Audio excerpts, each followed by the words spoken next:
민호야, 덕수 아저씨가 오셔서 그러는데 아버지 빚이 아직 3천만 원 남아있다더라. 거실에 앉아서 성우는 민호에게 물었습니다. 정확히 얼마나 필요한 거야? 응? 왜?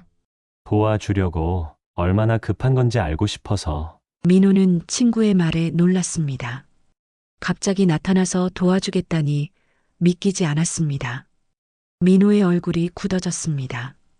그는 어머니와 아내를 번갈아 바라봤습니다. 그래서 어떻게 하시려고요? 니네가 갚아야지. 다른 방법이 어디 있어? 민호는 한참 동안 말이 없었습니다. 지연은 남편의 반응을 지켜봤습니다. 이번에는 남편이 어떤 입장을 취할지 궁금했습니다. 어머니, 그런데 우리도 형편이 그렇게 넉넉하지는. 형편이 어려우면 대출받아서라도 갚아야지. 덕수 아저씨가 언제까지 기다려줄 것 같아? 순자의 말에 지연은 깜짝 놀랐습니다. 대출까지 받아서 갚으라는 것이었습니다. 그것은 그들 가족의 미래까지 담보로 잡히는 일이었습니다. 가을이 깊어가는 오후 작은 아파트 안에서는 저녁 준비가 한창이었습니다. 한지연은 부엌에서 된장찌개를 끓이며 시계를 힐끔 바라봤습니다. 남편 민호가 퇴근할 시간이었거든요. 거실에서는 시어머니 김순자가 텔레비전을 보며 혀를 끌끌 차고 있었습니다. 요즘 세상이 어떻게 돌아가는지 자식들이 부모 모시는 게 당연한 건데. 순자의 중얼거림이 부엌까지 들려왔습니다. 지연은 국자를 저으며 한숨을 삼켰습니다. 벌써 몇 년째 듣는 소리였거든요. 결혼한 지 15년이 넘었지만 순자는 여전히 지연을 진짜 며느리로 인정하지 않는 것 같았습니다. 현관문이 열리며 민호가 들어왔습니다.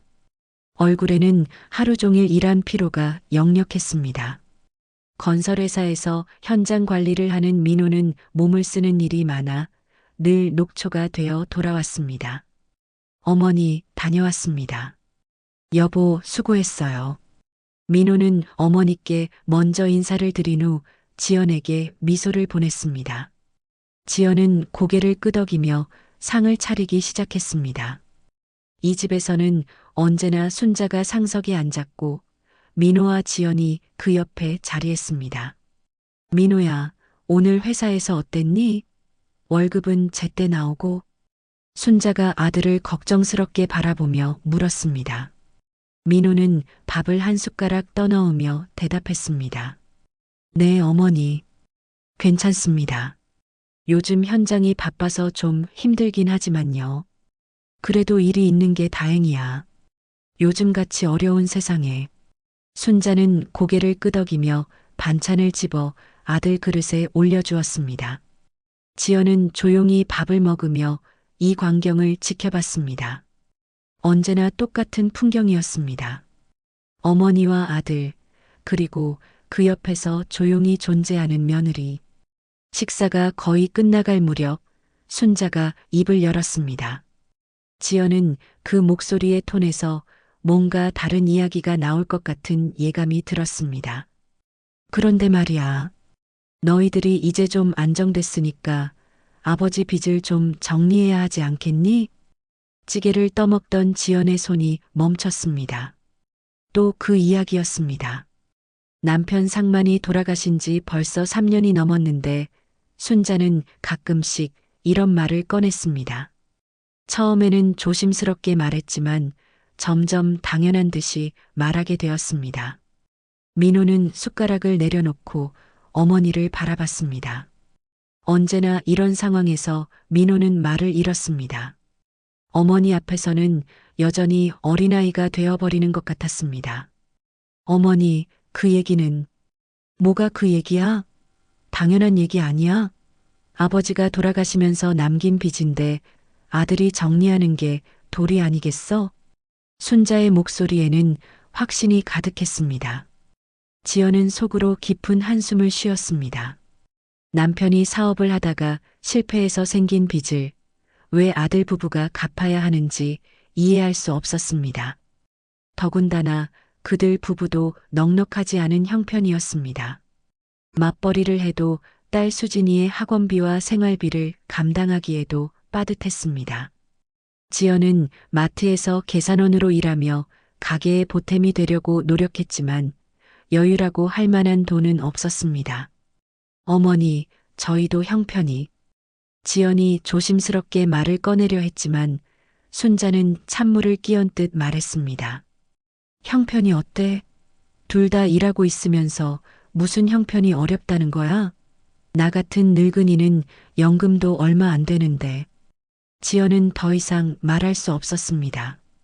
뭘 말해도 이해받을 수 없을 것 같았거든요. 민호는 그저 머리를 숙이고 있을 뿐이었습니다. 저녁 식사를 마친 후 지연은 설거지를 하며 생각에 잠겼습니다. 수진이는 방에서 숙제를 하고 있었고 민호는 거실에서 어머니와 텔레비전을 보고 있었습니다.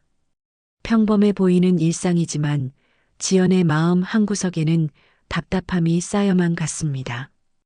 우리의 학원비도 빠듯한데 대체 언제까지 이 빚 타령일까?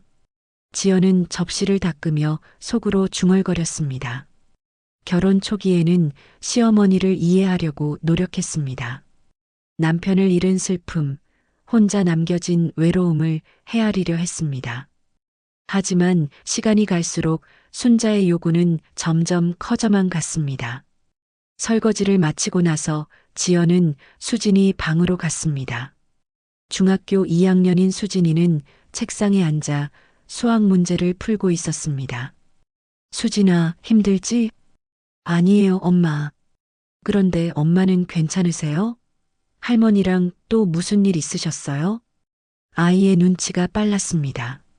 지연은 딸의 머리를 쓰다듬으며 미소를 지었습니다. 괜찮아. 엄마는 걱정하지 마. 하지만 지연의 마음은 괜찮지 않았습니다. 이 상황이 언제까지 계속될지, 그리고 이런 분위기 속에서 자라는 딸에게 어떤 영향을 미칠지 걱정이 되었습니다. 밤이 깊어갈 무렵 부부는 조용히 침실에서 이야기를 나눴습니다.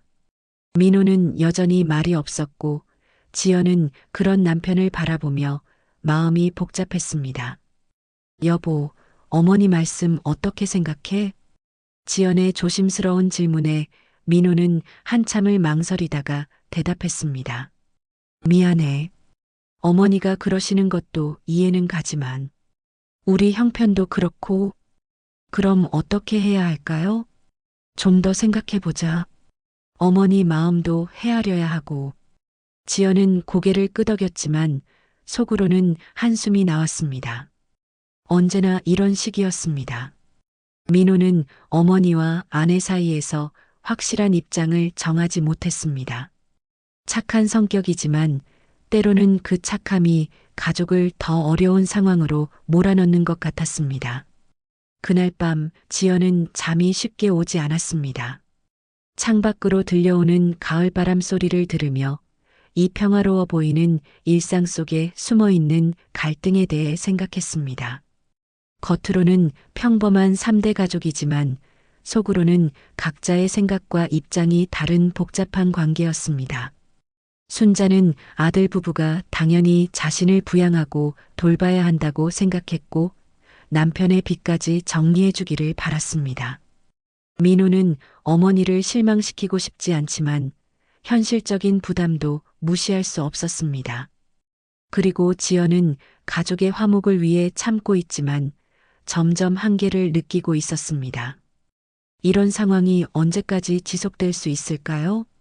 겉으로는 평화로워 보이지만 실제로는 평화가 아닌 이 일상이 언젠가는 변화의 순간을 맞게 될 것 같았습니다.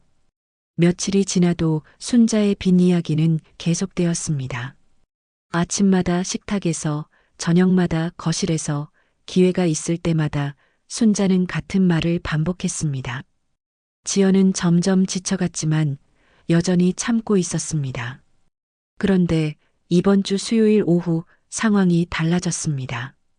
지연이 마트에서 일을 마치고 집에 돌아왔을 때 순자의 표정이 평소와 달랐습니다. 뭔가 결심을 한 듯한 단단해진 얼굴이었습니다. 지연아, 앉아봐. 순자가 소파를 가리키며 말했습니다. 지연은 가방을 내려놓고 조심스럽게 자리에 앉았습니다. 무슨 일인지 예감이 좋지 않았습니다. 오늘 덕수 아저씨가 다녀갔어. 덕수? 그 이름을 들은 순간 지연의 가슴이 철렁 내려앉았습니다. 고덕수는 남편 상만의 오랜 친구였지만 사업 관계로도 얽혀있던 사람이었습니다. 상만이 돌아가신 후에도 가끔 집에 찾아와서는 빈이야기를 꺼내곤 했습니다. 무슨 말씀을 하셨는데요? 지연의 목소리는 자신도 모르게 떨렸습니다. 순자는 팔짱을 끼고 지연을 바라봤습니다. 아직 정리 안 된 돈이 있다더라. 상만이가 돌아가기 전에 급하게 빌린 돈이 있는데 그게 아직 남아있다는 거야. 얼마나 남아있다고 하셨어요? 3천만 원. 3천만 원. 지연에게는 천문학적인 숫자였습니다. 그들 부부가 1년을 벌어도 모으기 어려운 금액이었습니다. 더군다나 그 돈은 남편 상만이 빌린 것이지 그들이 쓴 것도 아니었습니다. 그래서 니네가 갚아야겠다. 순자의 말은 단호했습니다. 마치 당연한 일을 말하는 것처럼 들렸습니다. 지연은 잠시 말을 잃었습니다. 어떻게 대답해야 할지 몰랐습니다. 어머님, 그런데 저희가 그 돈을 왜 못 갚겠다는 거야? 순자의 목소리에 날카로움이 실렸습니다. 지연은 깊게 숨을 들이쉬었습니다. 이제는 확실히 말해야 할 때인 것 같았습니다. 죄송하지만 저희 형편도 넉넉하지 않아요. 수진이 학원비에 생활비까지 감당하기도 벅찬 상황입니다. 그럼 어쩌자는 거야? 덕수 아저씨가 가만히 있을 것 같아? 순자의 반문에 지연은 더욱 당황했습니다. 하지만 이번에는 물러설 수 없었습니다. 빚은 어머님께서 정리하셔야 하는 것 아닌가요? 아버님께서 빌리신 돈이니까요. 순간 순자의 얼굴이 차갑게 굳어졌습니다. 지연은 자신이 말한 것을 후회했지만 이미 늦었습니다. 지금 나보고 어떻게 하라는 거야? 늙은이가 무슨 수로 그 돈을 갚으라는 거야? 그렇다고 해서 저희가 그럼 누가 갚아? 아들이 갚는 게 당연한 거 아니야? 순자의 목소리가 높아졌습니다. 지연은 가슴이 답답해졌습니다. 아무리 설명해도 이해받을 수 없을 것 같았습니다. 그때 현관문이 열리며 민호가 들어왔습니다. 거실의 무거운 분위기를 느낀 민호는 조심스럽게 다가왔습니다. 무슨 일이세요? 순자는 아들을 보자 표정이 조금 누그러졌습니다. 하지만 여전히 화가 나 있는 것은 분명했습니다. 민호야, 덕수 아저씨가 오셔서 그러는데 아버지 빚이 아직 3천만 원 남아있다더라. 민호의 얼굴이 굳어졌습니다. 그는 어머니와 아내를 번갈아 바라봤습니다. 그래서 어떻게 하시려고요? 니네가 갚아야지. 다른 방법이 어디 있어? 민호는 한참 동안 말이 없었습니다. 지연은 남편의 반응을 지켜봤습니다. 이번에는 남편이 어떤 입장을 취할지 궁금했습니다. 어머니, 그런데 우리도 형편이 그렇게 넉넉하지는. 형편이 어려우면 대출받아서라도 갚아야지. 덕수 아저씨가 언제까지 기다려줄 것 같아? 순자의 말에 지연은 깜짝 놀랐습니다. 대출까지 받아서 갚으라는 것이었습니다. 그것은 그들 가족의 미래까지 담보로 잡히는 일이었습니다. 저녁 식사 시간이 되었지만 분위기는 무거웠습니다. 수진이도 눈치를 채고 조용히 밥을 먹었습니다. 순자는 내내 무표정으로 있었고 민호와 지연은 서로 눈을 마주치지 못했습니다. 식사를 마친 후 순자가 갑자기 일어났습니다. 그리고는 자신의 방으로 들어가더니 짐을 꺼내기 시작했습니다. 지연과 민호는 놀라서 따라갔습니다. 어머니, 뭐 하세요? 짐 싸는 거야. 순자는 옷가지들을 가방에 넣으며 담담하게 말했습니다. 어디 가시려고요? 민호의 다급한 질문에 순자는 잠시 손을 멈췄습니다. 그리고는 아들을 바라보며 말했습니다. 내가 집을 나갈게. 어디서 굶어 죽는지 한번 보자. 그 말을 들은 순간 민호의 얼굴이 창백해졌습니다. 지연은 옆에서 지켜보며 당황했습니다. 설마 정말로 집을 나가시려는 것일까요? 어머니, 그런 말씀 마세요. 우리가 얘기해 보자고요. 뭘 얘기해? 내 말은 안 듣고 며느리 말만 듣는 아들하고 무슨 얘기를 해?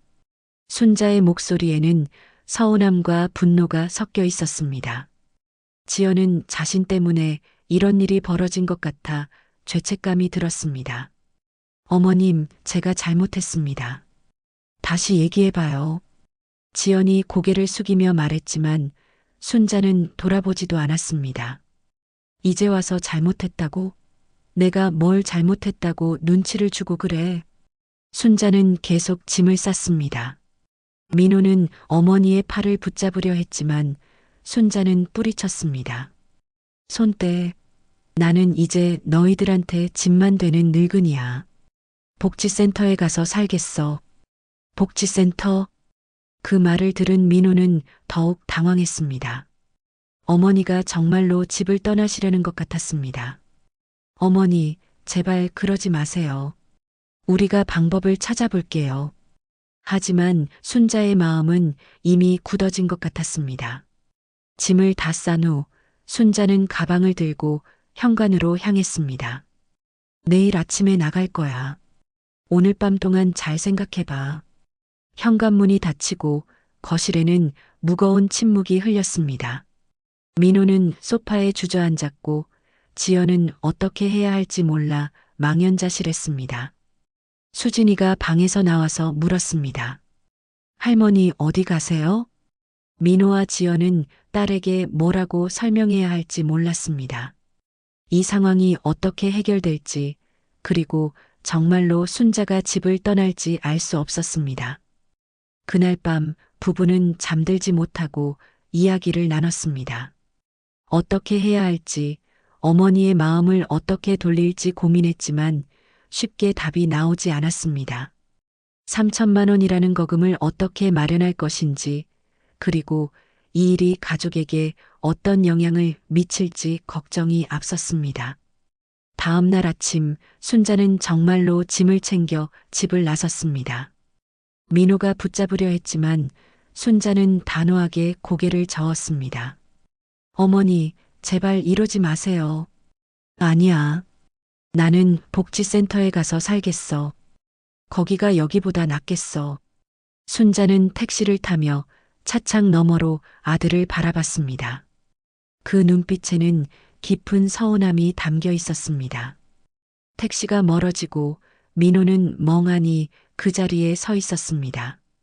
지연은 마트에서 일하는 동안에도 마음이 편하지 않았습니다.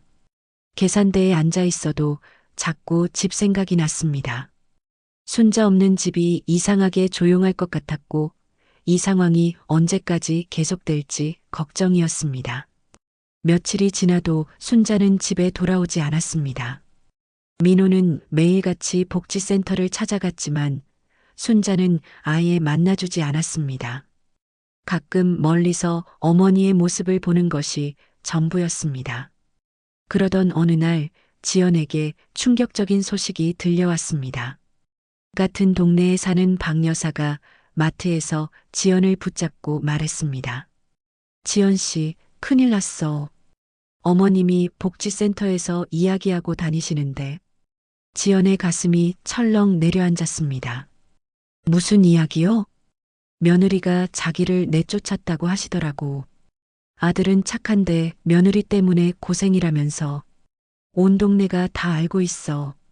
지연은 얼굴이 화끈거렸습니다.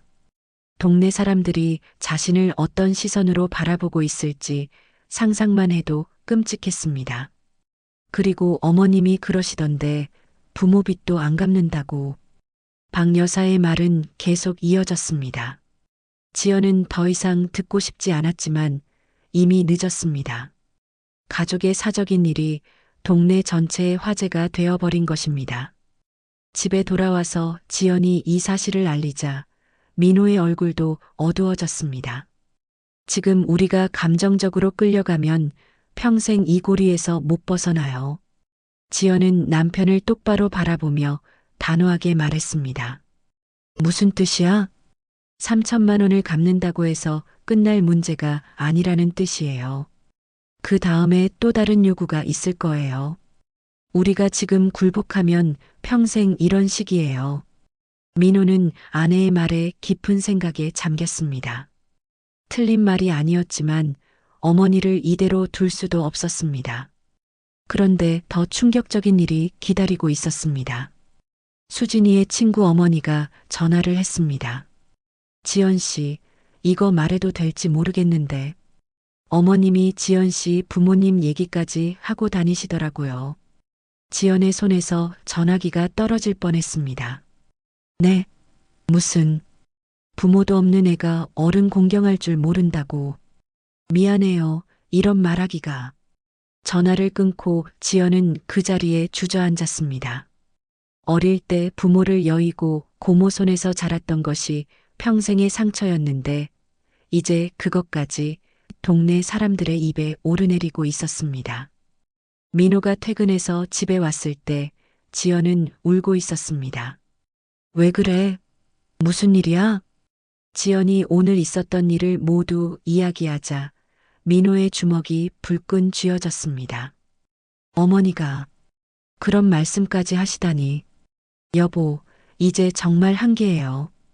저도 사람인데 이렇게까지 당할 수는 없어요. 지연의 목소리는 떨리고 있었습니다. 결혼 후 15년 동안 참고 또 참아왔지만 이제는 더 이상 참을 수 없었습니다. 그때 수진이가 학교에서 돌아왔습니다. 딸은 우는 어머니를 보고 깜짝 놀랐습니다. 엄마, 왜 울어요? 혹시 저 때문이에요? 아니야, 수진아. 엄마는 괜찮아. 하지만 지연의 목소리는 전혀 괜찮지 않았습니다. 수진이도 그것을 알고 있었습니다. 할머니가 돌아오시면 다 괜찮아질까요? 아이의 순진한 질문에 지연은 더욱 마음이 아팠습니다. 이런 상황이 딸에게도 상처가 되고 있었습니다. 그날 밤 민호는 다시 복지센터로 향했습니다. 이번에는 단호하게 이야기하기로 마음먹었습니다.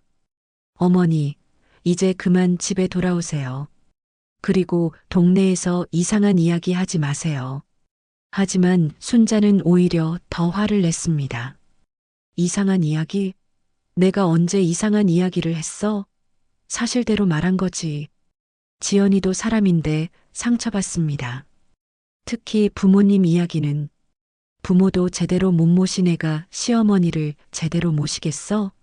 내 말이 틀렸어? 순자의 말에 민호는 할 말을 잃었습니다. 어머니의 고집이 이렇게 강할 줄 몰랐습니다. 어머니, 제발. 이제 와서 제발은 무슨 제발이야? 그 며느리 편만 들면서 결국 민호는 허탈하게 돌아올 수밖에 없었습니다. 집에 돌아와서 지연에게 상황을 설명하자 지연의 표정이 단단해졌습니다. 이제 알겠어요. 어머님은 절대 마음을 바꾸실 생각이 없으시네요. 지연아, 여보, 우리도 이제 각오를 해야 해요. 이대로 끌려다닐 수는 없어요. 그날 밤 부부는 길고 진지한 대화를 나눴습니다. 어떤 선택을 하든 쉽지 않을 것 같았지만 더 이상 이 상황을 방치할 수는 없었습니다. 가족의 운명이 갈림길에 서 있었습니다. 순자가 집을 나간 지 2주일이 지났습니다. 집안 분위기는 점점 더 무겁게 가라앉았고 민호는 날마다 말수가 줄어들었습니다. 지연은 남편의 우울한 모습을 지켜보며 마음이 아팠지만 그렇다고 해서 굴복할 수는 없었습니다. 어느 토요일 오후 지연은 순자의 방을 정리하기로 했습니다. 혹시 순자가 필요한 물건이 있을까 싶어서였습니다. 오랫동안 손대지 않았던 낡은 장롱을 열자 먼지 냄새와 함께 온갖 물건들이 눈에 들어왔습니다.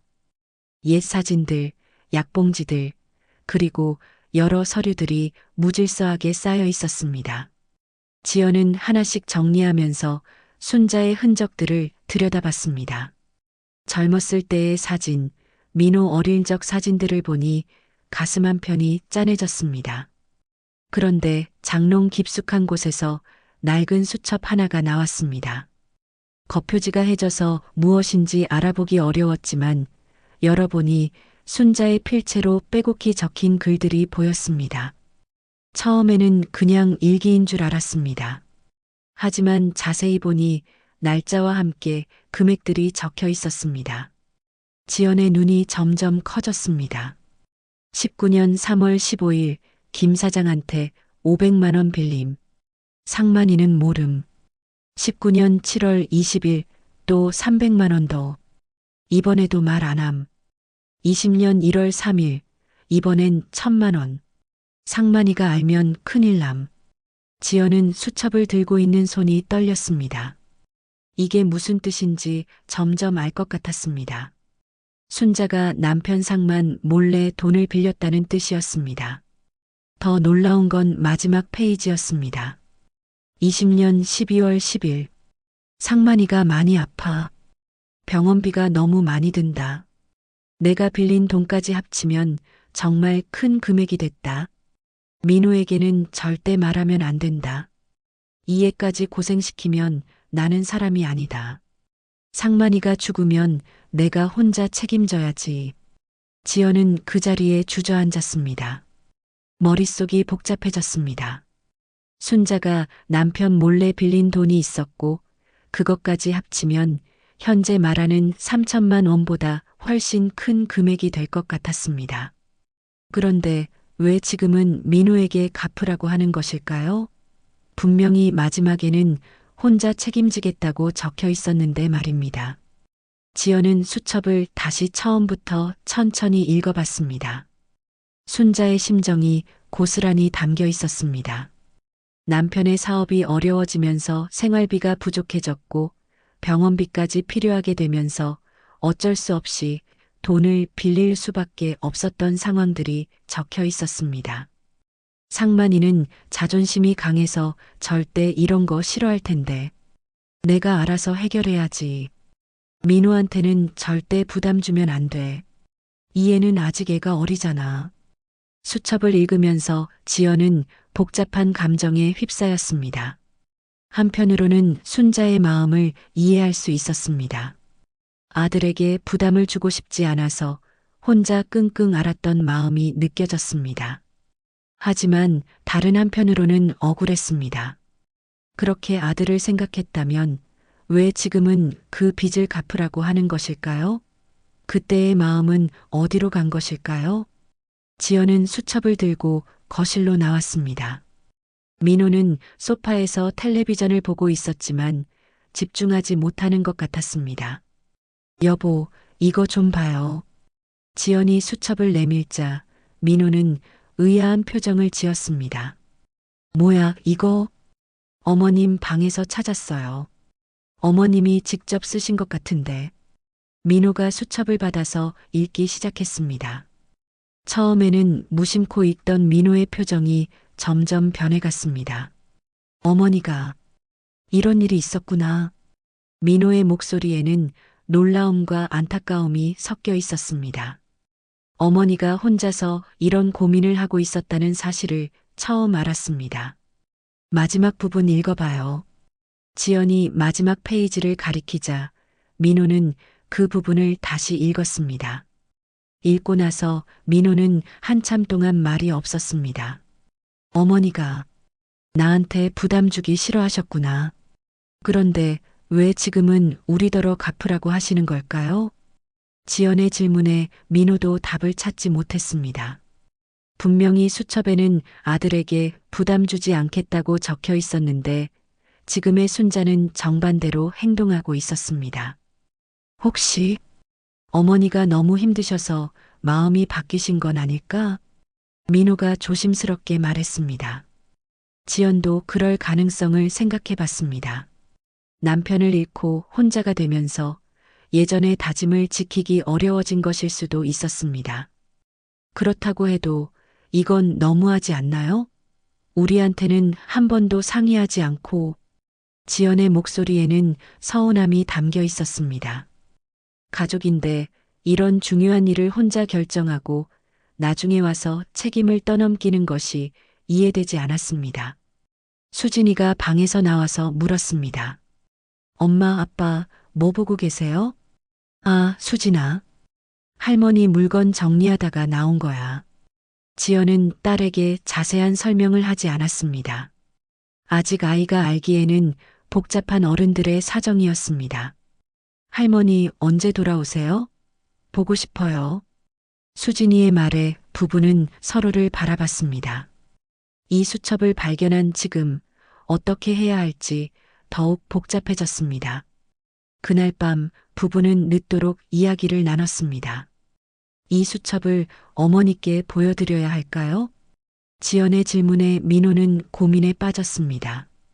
어머니가 숨기고 싶어 하신 일일 텐데. 그런데 또 모르겠어. 이제 와서 우리한테 갚으라고 하시는 것도 이상하고. 제 생각에는 어머님께 직접 물어봐야 할 것 같아요. 왜 마음이 바뀌셨는지, 정말로 우리가 갚아야 하는 건지. 지연의 말에 민호도 고개를 끄덕였습니다. 이제는 진실을 알아야 할 때였습니다. 다음 날 민호는 수첩을 들고 복지센터로 향했습니다. 이번에는 순자도 피할 수 없을 것 같았습니다. 숨겨진 진실이 드러나는 순간 가족의 운명이 어떻게 바뀔지 아무도 알 수 없었습니다. 민호는 수첩을 품에 꼭 안고 복지센터로 향했습니다. 마음속으로 어떤 말을 해야 할지 계속 생각했지만 쉽게 정리되지 않았습니다. 어머니와의 대화가 어떻게 흘러갈지 예측할 수 없었습니다. 복지센터에 도착하자 평소와 달리 순자는 마당에 나와 있었습니다. 다른 어르신들과 함께 앉아서 이야기를 나누고 있었는데 민호를 보자 표정이 굳어졌습니다. 왜 또 왔어? 안 온다고 했잖아. 순자의 목소리는 여전히 차갑고 단호했습니다. 하지만 민호는 이번에 물러설 수 없었습니다. 어머니, 중요한 얘기가 있어요. 잠깐만 이야기해요. 할 얘기 없어. 돌아가. 순자는 고개를 돌리며 외면했습니다. 하지만 민호는 포기하지 않았습니다. 이거부터 보세요. 민호가 수첩을 꺼내자 순자의 얼굴이 순간 창백해졌습니다. 자신이 숨겨둔 수첩이었다는 것을 한눈에 알아본 것입니다. 그게 어디서 나온 거야? 순자의 목소리가 떨렸습니다. 당황한 기색이 역력했습니다. 어머니 방에서 찾았어요. 정리하다가 우연히. 민호는 수첩을 펼치며 말했습니다. 순자는 주변을 둘러보더니 민호의 팔을 붙잡고 한적한 곳으로 이끌었습니다. 여기서 얘기하자. 복지센터 뒤편의 작은 정자에 앉은 후 순자는 한참 동안 말이 없었습니다. 민호도 어떻게 시작해야 할지 몰라 침묵이 흘렀습니다. 어머니, 이 수첩에 적힌 게 사실이에요? 민호가 조심스럽게 물었습니다. 순자는 고개를 끄덕였습니다. 그래. 내 아버지 몰래 빌린 돈이야. 왜 그러셨어요? 왜 아버지한테 말씀 안 하시고. 내 아버지가 얼마나 자존심 강한 사람인데. 그런 말하면 속병 들어서 더 아팠을 거야. 순자의 목소리에는 깊은 아픔이 배어 있었습니다. 남편에 대한 사랑과 걱정이 느껴졌습니다. 그런데 어머니, 여기 마지막에 보면 나한테 부담 주지 않겠다고 적혀 있잖아요. 민호가 수첩의 마지막 페이지를 가리키며 말했습니다. 순자는 그 부분을 보고 한숨을 깊게 쉬었습니다. 그때는 그렇게 생각했지. 그럼 왜 지금은 우리더러 갚으라고 하세요? 민호의 질문에 순자는 오랫동안 대답하지 않았습니다. 그리고는 갑자기 눈물을 흘리기 시작했습니다. 민호야, 엄마가 너무 무서워. 네, 혼자 있으니까 너무 무서워. 밤마다 잠이 안 와. 그 돈 갚으라고 독촉하는 사람들 생각하면 가슴이 뛰어서 견딜 수가 없어. 순자의 고백에 민호는 놀랐습니다.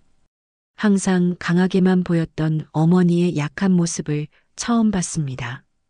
어머니, 내 아버지 살아있을 때는 그래도 의지할 곳이 있었는데 이제는 나 혼자잖아. 그 큰 빚을 어떻게 감당해? 순자는 울음을 터뜨렸습니다. 지금까지 혼자 견뎌온 두려움과 불안이 한 번에 쏟아져 나왔습니다. 그래서 우리한테 도움을 요청하신 거예요? 미안해, 민호야. 정말 미안해. 엄마가 너무 겁이 나서 그랬어. 순자의 진심 어린 사과에 민호도 마음이 복잡해졌습니다. 어머니를 이해할 수 있었지만 동시에 억울한 마음도 들었습니다. 그런데 어머니, 처음부터 솔직하게 말씀하셨으면 좋았을 텐데요. 왜 지연이를 나쁘게 만드시고. 그게. 순자는 잠시 머뭇거렸습니다. 지연이가 반대할 게 뻔하잖아. 그래서 어떻게든 설득해 보려고 했는데. 어머니, 그건 잘못된 방법이었어요. 지연이가 얼마나 상처받았는지 아세요? 민호의 말에 순자는 고개를 숙였습니다. 동네에서 이상한 소문까지 퍼뜨리시고 지연이 부모님 이야기까지 하시면서 그건 너무 화가 나서 그랬어. 내 마음을 몰라주는 것 같아서. 순자의 변명에 민호는 한숨을 쉬었습니다. 어머니, 빚이 정확히 얼마예요? 내 아버지 것까지 합치면 5천만 원 정도 될 거야. 5천만 원. 민호는 그 거대한 숫자에 현기증이 났습니다. 처음에 말했던 3천만 원보다 훨씬 큰 금액이었습니다. 어머니가 빌리신 게 얼마나 되는데요? 2천만 원 정도. 그럼 아버지가 빌리신 건 3천만 원이고요? 순자가 고개를 끄덕였습니다. 민호는 상황을 정리해 봤습니다. 아버지의 빚과 어머니의 빚이 따로 있었고 그것을 합치면 엄청난 금액이 되는 것이었습니다.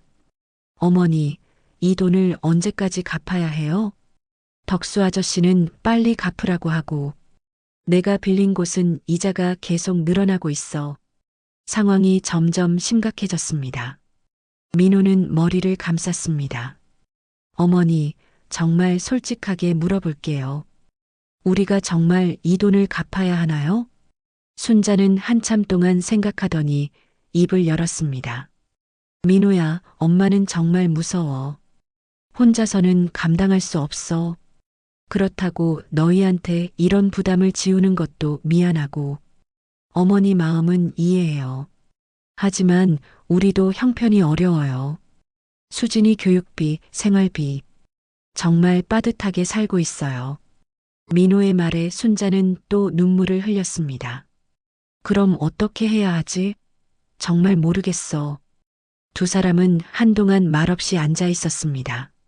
쉬운 해답이 없는 상황이었습니다. 어머니, 일단 집에 돌아가세요. 지연이랑도 제대로 된 얘기를 해봐요. 지연이가 나를 용서할까? 어머니가 진심으로 사과하시면 될 거예요. 지연이도 이해할 거예요. 순자는 고개를 끄덕였습니다. 하지만 여전히 확신이 서지 않는 표정이었습니다. 그런데 민호야, 빚 문제는 어떻게 할 거야? 일단 가족이 함께 있어야 해결책도 찾을 수 있을 거예요. 혼자서는 안 돼요. 민호의 말에 순자는 마침내 동의했습니다. 복지센터를 떠나며 순자는 마지막으로 말했습니다. 민호야, 정말 미안해. 엄마가 너무 힘들어서 그랬어. 괜찮아요, 어머니. 이제 함께 해결해봐요. 하지만 민호의 마음속에는 여전히 걱정이 가득했습니다.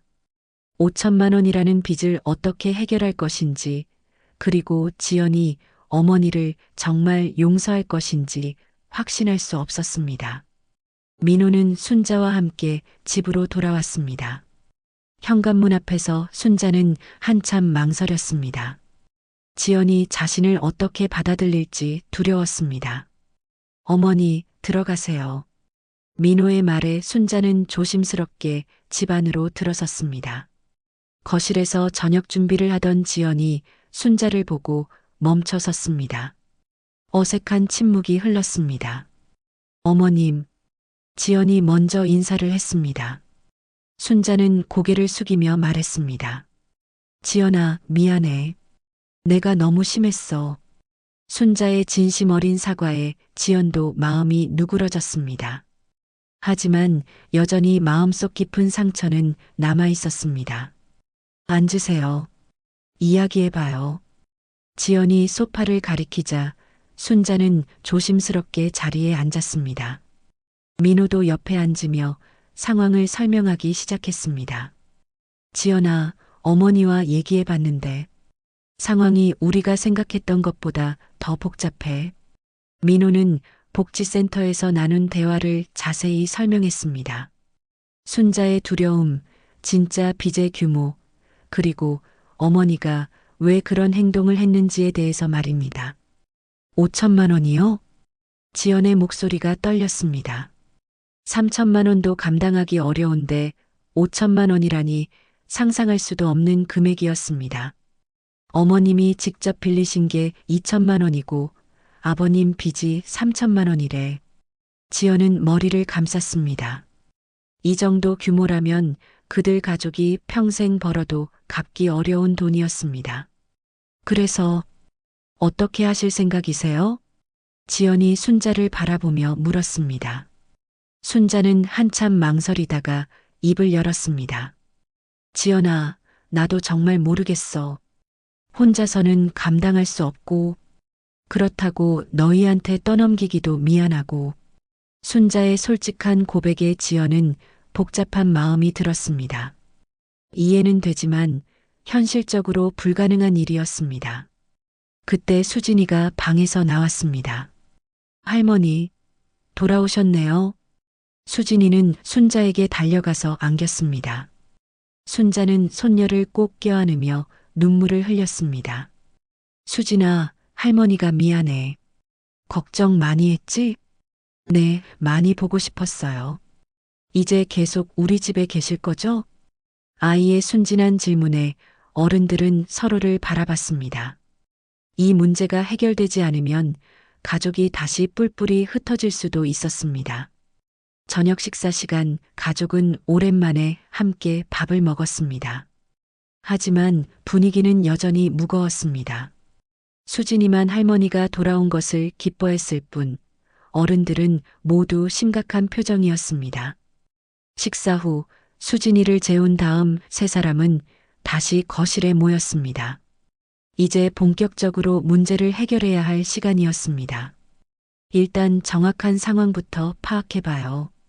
지연이 메모지를 꺼내며 말했습니다. 체계적으로 접근해야 할 것 같았습니다. 아버님 빚이 3천만 원, 어머님 빚이 2천만 원, 총 5천만 원이죠? 순자가 고개를 끄덕였습니다. 이자는 어떻게 되고 있어요? 내가 빌린 곳은 월 3%씩 늘어나고 있어. 덕수 아저씨 것은 이자는 없는데 빨리 갚으라고 계속 재촉하고 있어. 지연은 계산해 봤습니다. 월 3%면 연 36%의 고금리였습니다. 시간이 지날수록 빚은 눈덩이처럼 불어날 것이었습니다.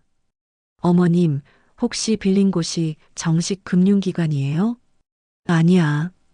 개인한테 빌렸어. 지연과 민호는 서로를 바라봤습니다. 사금융에서 빌린 돈이라면 상황이 더욱 심각했습니다.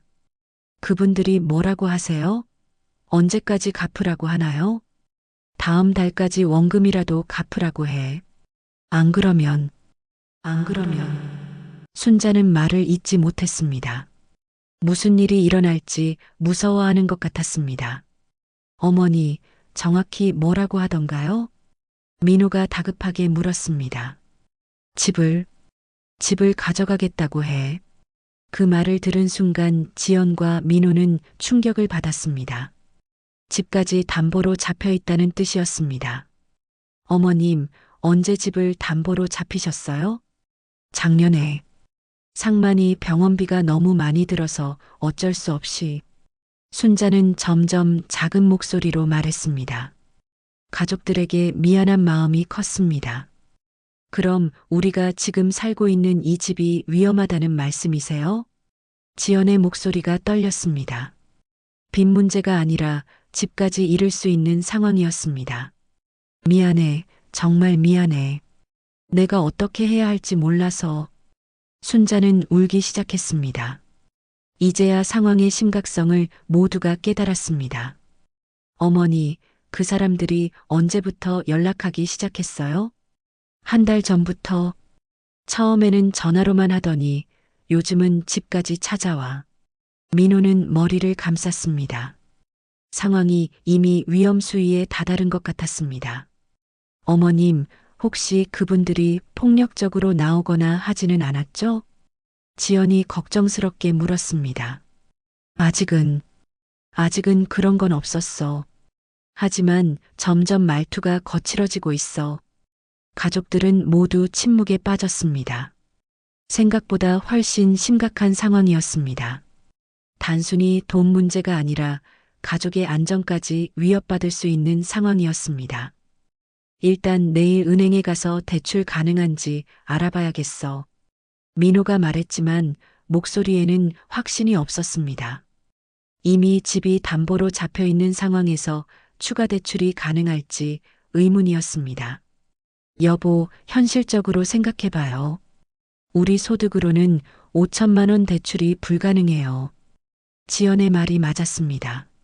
민호의 월급과 지연의 파트타임 수입을 합쳐도 그 정도 대출을 받기는 어려웠습니다. 그럼 어떻게 해야 하지? 민호의 절망적인 질문에 아무도 답하지 못했습니다. 혹시 친척들한테 도움을 요청해 볼까? 순자가 조심스럽게 제안했습니다. 어머니, 누가 5천만 원을 빌려줄 수 있겠어요? 친척들도 다 어려운 형편인데. 지연의 말에 순자는 다시 고개를 숙였습니다. 시간은 계속 흘러가고 있었습니다. 다음 달까지 해결책을 찾지 못하면 정말로 집을 잃을 수도 있었습니다. 가족들은 절망적인 현실 앞에서 무력감을 느꼈습니다. 일단 오늘은 너무 늦었으니까 내일부터 본격적으로 방법을 찾아봐요. 지연이 말했지만 과연 해결책이 있을지 확신할 수 없었습니다. 그날 밤 가족 모두는 잠들지 못하고 뒤척였습니다. 앞으로 어떻게 될지 알 수 없는 불안한 밤이었습니다. 다음 날 아침 민호는 일찍 은행에 갔습니다. 혹시나 하는 마음으로 대출 상담을 받아보려 했지만 예상대로 결과는 좋지 않았습니다. 죄송합니다만 현재 소득으로는 그 정도 대출은 어려우시고 게다가 이미 주택담보대출이 있으시네요. 은행 직원의 말에 민호는 절망감을 느꼈습니다. 집이 이미 담보로 잡혀 있다는 사실이 모든 가능성을 차단하고 있었습니다. 집에 돌아온 민호는 가족들에게 소식을 전했습니다. 지연과 순자는 이미 예상했던 일이라 크게 놀라지 않았지만 막막한 기분은 어쩔 수 없었습니다. 그럼 이제 정말 방법이 없는 건가요? 지연이 한숨을 쉬며 물었습니다. 민호도 고개를 저었습니다. 다른 은행도 알아볼 거지만 쉽지 않을 것 같아. 그때 현관 초인종이 울렸습니다. 가족들은 서로를 바라봤습니다. 아직 오전인데 누가 찾아온 것일까요? 민호가 문을 열자 낯선 남자 2명이 서 있었습니다. 정장을 입고 있었지만 어딘가 위협적인 분위기가 느껴졌습니다. 김민호 씨 댁 맞나요? 네, 그런데 누구시죠? 어머님께서 저희한테 빌린 돈 있잖아요.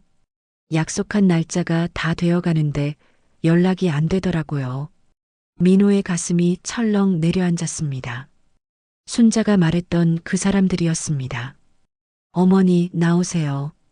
민호의 부름에 순자가 떨리는 발걸음으로 현관으로 나왔습니다. 두 남자를 보자 순자의 얼굴이 창백해졌습니다. 어머니, 안 그래도 연락드리려고 했는데. 연락? 지난주에도 그렇게 말씀하셨잖아요. 이번 주까지라고 했는데 또 미루시려고? 남자의 목소리에는 짜증이 섞여 있었습니다. 지연도 뒤에서 상황을 지켜보고 있었습니다. 죄송합니다. 조금만 더 시간을 주시면. 시간? 이미 충분히 기다렸죠. 이자만 해도 얼마인데요? 남자는 계산기를 꺼내며 말했습니다. 원금 2천만 원에 월 3% 이자. 벌써 1년이 넘었으니까.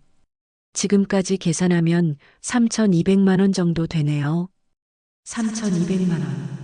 원금보다 더 많은 이자가 붙어 있었습니다. 가족들은 모두 충격을 받았습니다. 그런데 처음에는 2천만 원이라고 하셨는데 민호가 당황하며 말했습니다. 원금은 2천만 원 맞죠? 근데 이자가 계속 붙는 거잖아요. 당연한 거 아닌가요? 남자의 말에 민호는 할 말을 잃었습니다. 고금리 사채의 무서운 현실을 직접 체험하고 있었습니다. 그래서 언제까지 갚을 수 있는 건가요? 저희도 형편이 어려워서. 순자가 떨리는 목소리로 말했습니다. 하지만 남자들은 냉정했습니다. 형편이 어려우시면 집을 파시죠. 이 집 시세가 얼마인데요? 집을요? 민호가 놀라며 물었습니다. 네, 어머님이 이 집을 담보로 돈을 빌리셨잖아요. 못 갚으시면 저희가 가져가는 거고요. 지연이 뒤에서 듣고 있다가 앞으로 나왔습니다. 잠깐만요. 그런 식으로 하는 게 맞나요? 법적으로. 아주머니, 저희가 법 어긴 거 없어요. 정식으로 계약서도 썼고 담보도 제대로 잡았고요. 남자는 가방에서 서류를 꺼냈습니다. 순자의 서명이 있는 계약서였습니다. 어머님이 직접 서명하신 거잖아요. 이 집이 담보라고 명시되어 있고요. 지연은 계약서를 보고 충격을 받았습니다. 정말로 집이 담보로 잡혀 있었습니다. 그러면 저희가 살 곳은 어떻게 되나요? 민호가 절망적으로 물었습니다. 그건 저희 상관없는 일이죠. 돈을 못 갚으시면 집을 넘겨주셔야죠. 남자의 냉정한 말에 가족들은 모두 절망감을 느꼈습니다. 그럼 언제까지 시간을 주실 수 있나요? 이번 주 금요일까지요. 그때까지 안 되면 법적 절차 들어갑니다. 이번 주 금요일. 이제 사흘밖에 남지 않았습니다. 사흘은 너무 짧지 않나요? 조금만 더. 이미 충분히 기다렸어요. 더 이상은 안 됩니다. 남자들은 단호하게 말하고는 돌아갔습니다. 현관문이 닫히고 가족들은 멍하니 서 있었습니다. 어머님, 이게 정말 사실이에요? 지연이 떨리는 목소리로 물었습니다. 순자는 고개를 끄덕이며 울기 시작했습니다. 미안해. 정말 미안해. 내가 어쩔 수 없었어. 어머니, 그래도 이런 중요한 일을 왜 말씀 안 하셨어요? 민호도 당황했습니다. 집이 담보로 잡혀 있다는 것을 이제야 제대로 알게 된 것입니다. 거실에 앉아서 가족들은 심각한 대화를 나눴습니다. 이제 정말 어떻게 해야 하지? 지연이 머리를 감싸며 말했습니다. 3,200만 원을 사흘 안에 구할 방법이 있을까? 민호도 절망적이었습니다. 은행 대출도 안 되고 친척들한테 빌릴 수도 없는 금액이었습니다. 혹시 집을 팔면 되지 않을까? 순자가 조심스럽게 말했습니다. 집을 팔면 우리는 어디서 살아요? 지연의 반문에 순자는 대답하지 못했습니다. 그리고 집을 판다고 해도 사흘 안에 팔 수 있을까요? 부동산 거래가 그렇게 빨리 되나요? 민호의 말이 맞았습니다. 집을 팔기로 결정해도 실제로 돈이 나오기까지는 시간이 걸릴 것입니다. 그럼 정말 방법이 없는 건가요? 지연이 절망적으로 물었습니다. 그때 수진이가 학교에서 돌아왔습니다. 아이는 거실의 무거운 분위기를 눈치채고 조심스럽게 물었습니다. 엄마, 아빠, 할머니, 왜 이렇게 심각해요? 어른들은 아이에게 뭐라고 설명해야 할지 몰랐습니다. 사흘 후에는 집을 잃을 수도 있다는 사실을 어떻게 말해야 할까요? 수진아, 아무것도 아니야. 그냥 어른들 이야기야. 지연이 억지로 웃으며 말했습니다. 하지만 아이도 상황이 심각하다는 것을 느끼고 있었습니다. 그날 밤 가족들은 거의 잠들지 못했습니다. 사흘이라는 시간이 너무나 짧게 느껴졌습니다. 과연 기적이 일어날 수 있을까요? 아니면 정말로 집을 잃게 될까요? 시계는 무정하게 흘러가고 있었습니다. 이틀째 되는 날 아침, 민호는 일찍 집을 나섰습니다. 마지막 희망을 걸고 지인들을 만나보기로 한 것입니다. 하지만 5천만 원이라는 거액을 빌려줄 사람을 찾기는 쉽지 않았습니다. 회사 동료들에게도 조심스럽게 상황을 설명해 봤지만 모두들 안타까워하면서도 도움을 줄 수 없다는 반응이었습니다. 그나마 몇백만 원 정도는 빌려줄 수 있다고 하는 사람들이 있었지만 턱없이 부족한 금액이었습니다. 지연은 집에서 인터넷을 뒤져가며 긴급 대출이나 다른 방법들을 찾아봤지만 현실적인 해답은 나오지 않았습니다. 신용대출도 한도가 부족했고 이미 집이 담보로 잡혀 있어서 추가 담보대출도 불가능했습니다. 순자는 하루 종일 방에 틀어박혀 나오지 않았습니다.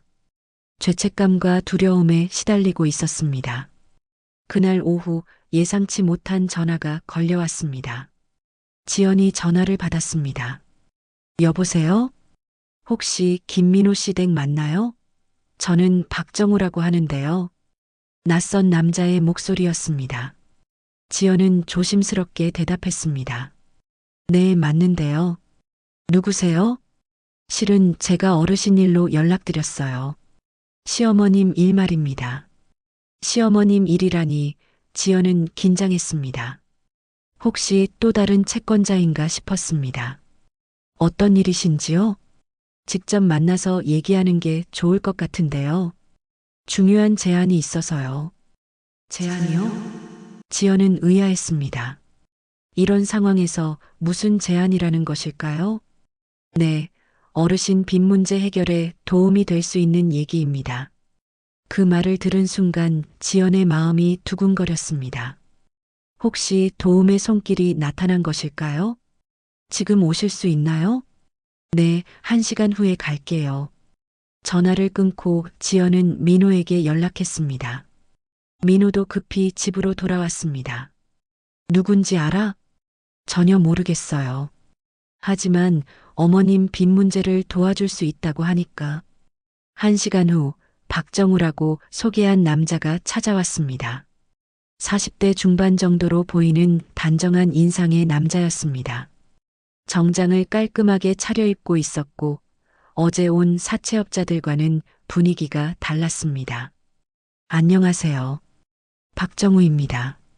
그는 정중하게 인사하며 명함을 건넸습니다.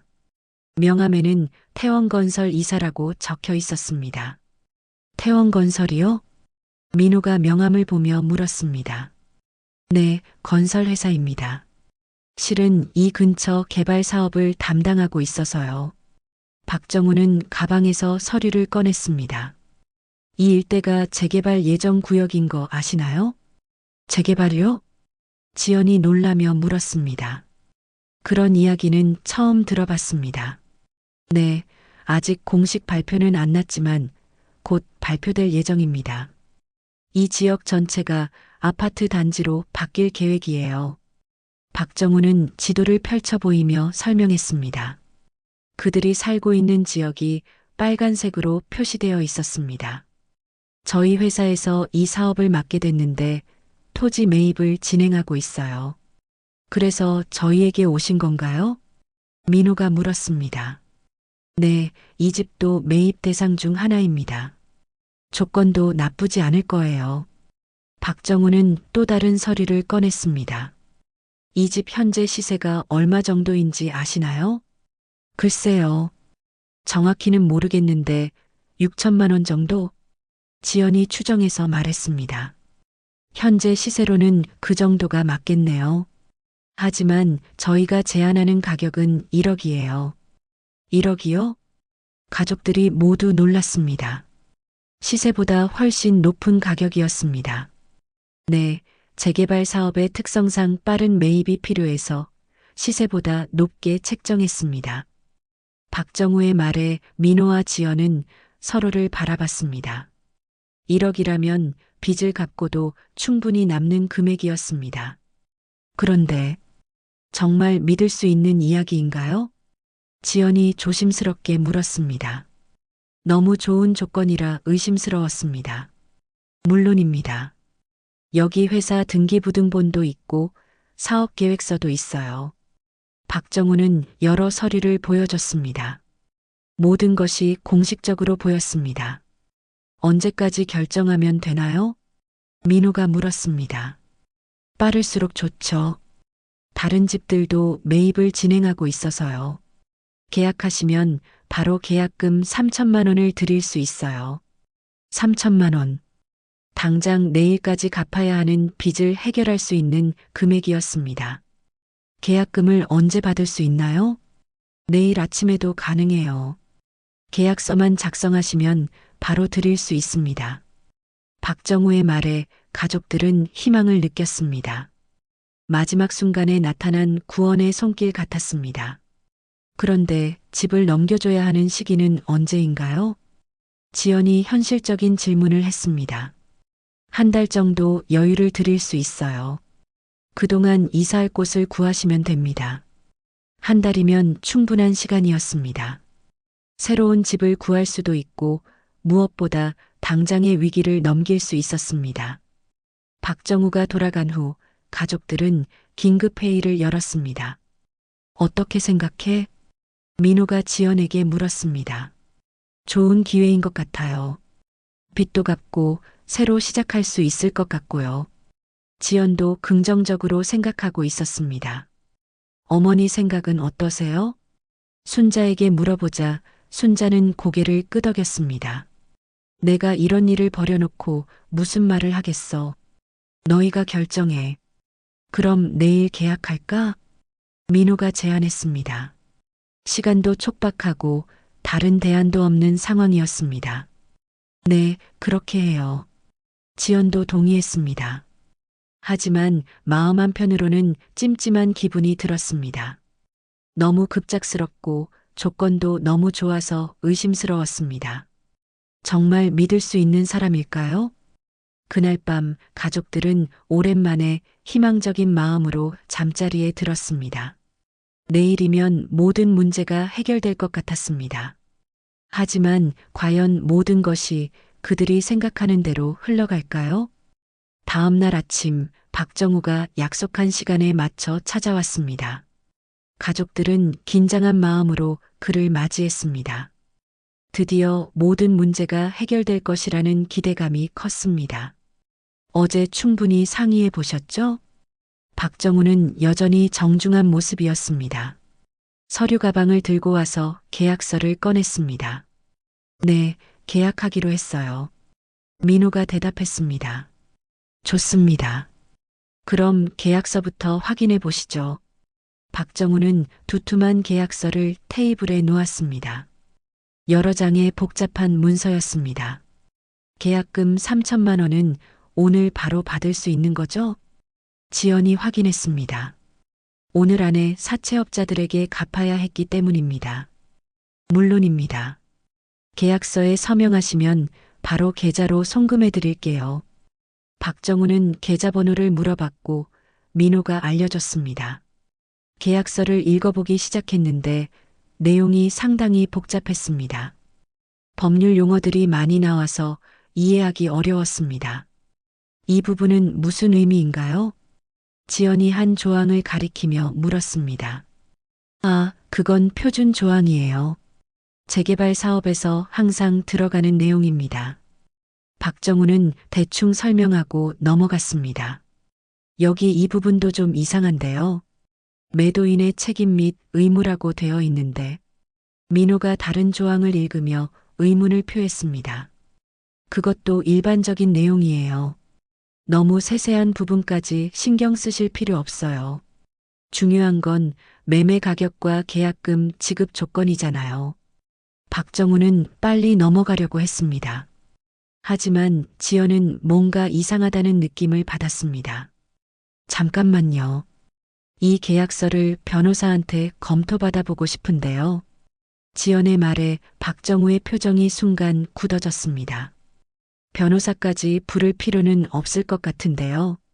시간도 많이 걸리고 다른 집들 계약도 진행해야 해서 오늘 안에 결정해 주셔야 합니다. 왜 그렇게 급하세요? 이런 큰 계약을 이렇게 서둘러서 하는 게 맞나요?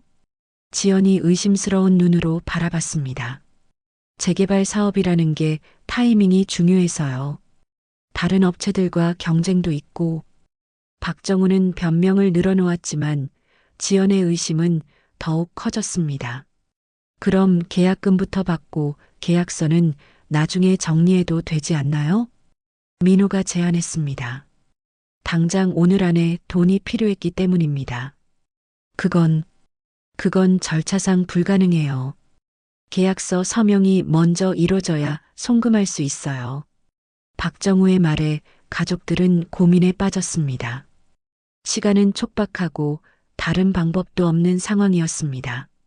그때 지연이 핸드폰을 꺼냈습니다. 잠깐만요. 태원건설이라고 하셨죠? 확인 좀 해볼게요. 지연이 인터넷 검색을 시작하자 박정우가 불편한 기색을 보였습니다. 뭘 확인하시려고요? 회사 정보요. 이런 큰 회사면 홈페이지도 있을 텐데. 지연이 검색해봤지만 태원건설이라는 회사는 나오지 않았습니다. 이상하네요. 태원건설이 안 나와요. 아, 저희 회사는 최근에 설립된 회사라서 홈페이지 작업 중이에요. 박정우의 설명은 점점 설득력이 떨어졌습니다. 그럼 사업자 등록증이라도 보여주세요. 지연이 요구하자 박정우는 당황했습니다. 그건 지금 가지고 나오지 않았는데 이상하네요. 어제는 회사 등기부등본을 보여주셨잖아요. 민호도 의심스러워하기 시작했습니다. 그건 제가 실수했나 보네요. 다른 서류였나? 박정우는 변명을 늘어놓으며 당황해했습니다. 지연이 다시 핸드폰으로 검색해봤습니다. 이번에는 재개발 예정 지역을 검색해봤습니다. 여기 재개발 계획이 전혀 없는데요. 시청 홈페이지에도 아무 공고가 없어요. 지연의 말에 박정우의 얼굴이 창백해졌습니다. 그건 아직 공식 발표 전이라서 공식 발표 전이라면 어떻게 계약을 진행할 수 있나요? 인허가도 안 난 상태에서 지연의 날카로운 지적에 박정우는 더 이상 변명할 수 없었습니다. 혹시 사기 아닌가요? 민호가 직접적으로 물었습니다. 사기라니요. 저는 정당한 사업을. 그럼 지금 당장 회사에 전화해 보세요. 확인해 봅시다. 지연이 명함의 전화번호를 가리켰습니다. 박정우는 한참 망설이더니 갑자기 일어났습니다. 죄송하지만 급한 일이 생겨서 다시 오겠습니다. 잠깐만요. 어디 가세요? 민호가 말렸지만 박정우는 서류를 급히 챙기며 도망치듯 나갔습니다. 완전히 사기꾼이었네요. 지연이 분노하며 말했습니다. 마지막 희망이라고 생각했던 것이 사기였다니 절망감이 밀려왔습니다. 어떻게 이런 일이. 민호도 망연자실했습니다. 거의 속을 뻔했습니다. 만약 계약서에 서명했다면 어떻게 됐을까요? 지연이 떨리는 목소리로 물었습니다. 아마 계약금은 못 받고 집만 넘겨주게 됐을 수도 있어요. 민호의 말에 가족들은 소름이 돋았습니다. 거의 모든 것을 잃을 뻔했습니다. 순자는 이 모든 상황을 지켜보며 더욱 죄책감을 느꼈습니다. 나 때문에 이런 일까지. 어머니 잘못이 아니에요. 우리가 조심하지 못한 거죠.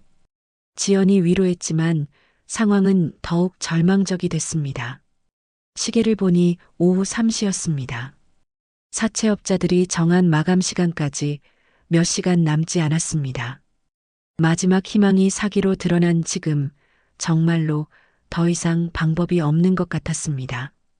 이제 정말 어떻게 해야 하지? 민호가 절망적으로 말했습니다. 가족들은 모두 침묵에 빠졌습니다. 사기를 당할 뻔한 충격과 함께 앞으로 어떻게 될지 막막했습니다. 그때 또다시 현관 초인종이 울렸습니다. 이번에는 누구일까요? 가족들은 불안한 마음으로 서로를 바라봤습니다.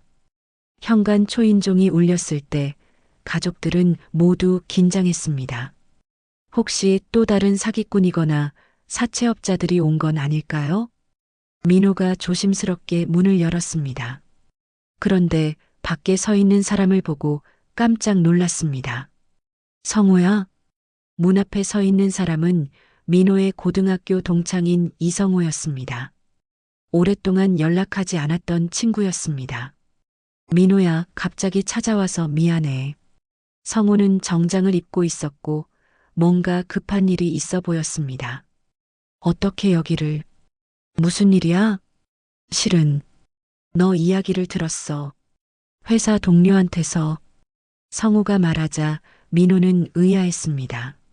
자신의 사정을 누가 이야기했다는 것일까요? 김 과장이 말하더라. 내가 급하게 돈이 필요하다고 여기저기 알아보고 다닌다고. 김 과장은 민호의 직장 동료였습니다. 어제 민호가 도움을 요청했던 사람 중 한 명이었습니다. 아, 그래서 온 거야? 응. 들어가서 이야기하자. 성호가 집 안으로 들어오자 지연과 순자도 나와서 인사했습니다. 안녕하세요. 민호 친구 이성호입니다. 아, 성호 씨. 오랜만이에요. 지연은 성호를 기억하고 있었습니다. 결혼식 때 왔던 친구였습니다. 과연 이 가족은 모든 빚을 갚고 진정한 화해를 이룰 수 있을까요? 그리고 민호에게는 어떤 새로운 기회가 기다리고 있을까요? 더욱 감동적인 이야기가 궁금하시다면 두 번째 에피소드를 놓치지 마세요.